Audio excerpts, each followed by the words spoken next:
Ele estava olhando para a garota adormecida, quando de repente um grupo de policiais arrombou a porta e o empurrou para o chão. Inesperadamente, ele foi pego pela polícia e pelo Departamento de Investigação de Crimes de Drogas juntos. A polícia rapidamente vasculhou sua casa e encontrou uma grande quantidade de drogas, armas e 2 fuzis. Isso significa que ele enfrentará uma punição severa. Mas James não entrou em pânico. Ele estava cheio de confiança, esperando que seu pai o salve. Mas seu pai comprometeu-se com o Ministério Público e mandou confessar. Isso poderia reduzir a pena dele para 4 anos.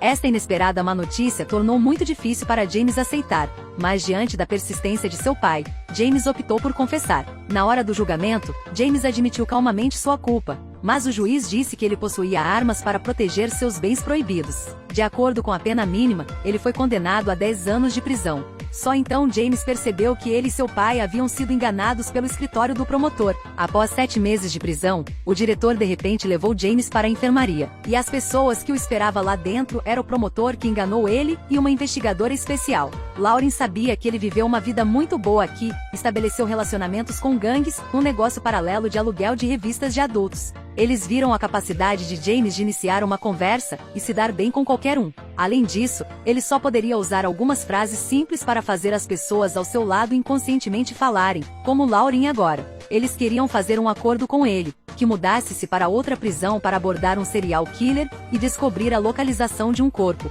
Eles suspeitaram que este serial killer matou 14 meninas, mas a polícia só descobriu uma vítima. Eles tiveram que encontrar outro corpo para poder condená-lo. Mas a prisão em que este assassino estava é uma prisão para doentes mentais. James recusou diretamente o pedido deles. Lauren sugeriu que apenas encontrando a localização do corpo, eles poderiam renunciar à sua pena de prisão restante.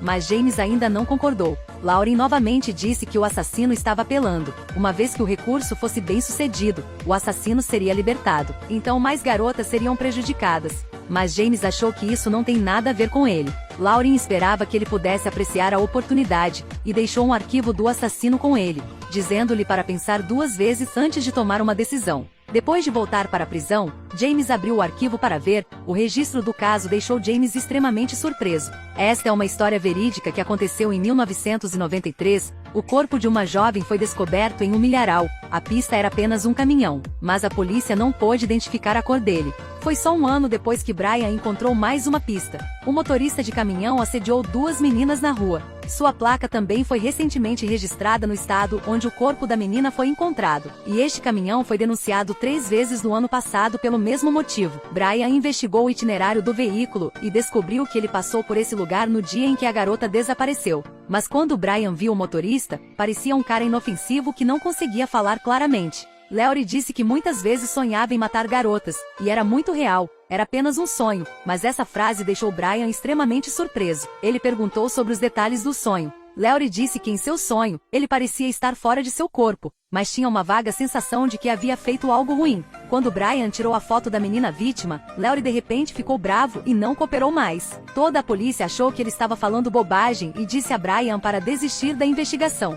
Mas com base em sua intuição, ele pensou que isso não é tão simples, então Brian deixou o FBI assumir a investigação. Quando o investigador do FBI estava prestes a fazer um teste de mentira em Lauren, ele recusou, porque sentiu que não poderia passar. Quando o investigador novamente tirou a foto da garota, Lauren descreveu com precisão a hora e o local, e disse que ainda não havia enterrado a garota como de costume. O investigador imediato perguntou quantas garotas eram, mas ele não conseguia se lembrar com clareza, apenas sentindo muito pânico, incapaz de controlar seu corpo. O investigador disse que a polícia pegou um suspeito. Ele disse àquele suspeito que não fez isso, que ele dobrou aquelas roupas. Porque ele quebrou o zíper, ele ficou muito triste, então ele dobrou as roupas. Eram detalhes que a polícia nunca havia divulgado. Eles decidiram pegar o assassino em sequência. O investigador imediatamente escreveu uma confissão, mas quando ele a trouxe para ele assinar, ele não admitiu que era culpa dele. Sob a orientação do investigador, ele ainda assinou seu nome. Agora entendia porque continuava sonhando aqueles sonhos.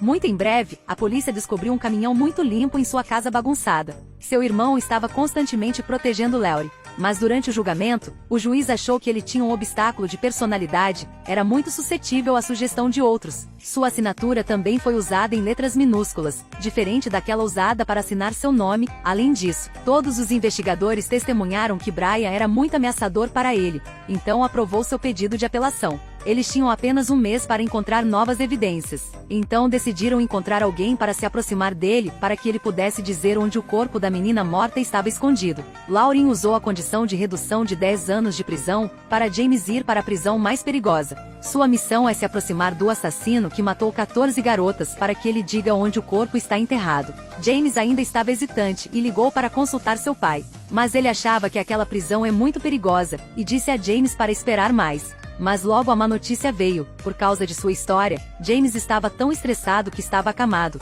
incapaz de controlar seu comportamento. Sua namorada queria que James aceitasse o acordo, porque seu pai parecia não poder viver muito mais. Quando James disse a Lauren que concordou, Lauren disse a ele que deve esperar, porque ele não era o único que queria fazer o trabalho. Não demorou muito para que James recebesse sua entrevista final. Embora seus superiores gostassem do veterano aposentado, Lauren o valorizava mais porque James e o assassino tiveram infâncias semelhantes.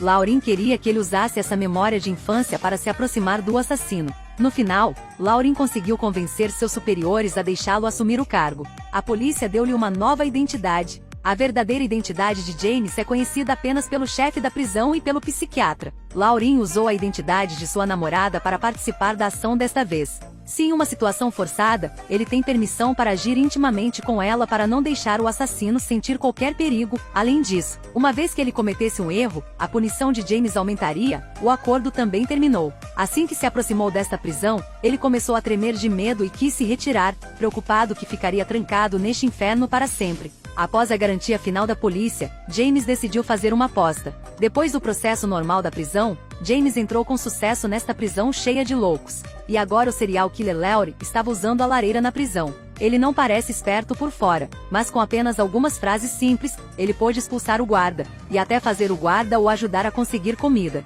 Então James não podia ver Lauren no refeitório. Lauren estava sempre na sala da lareira, até a meia-noite, antes de voltar para sua cela. Então a batalha de inteligência entre dois homens começou oficialmente.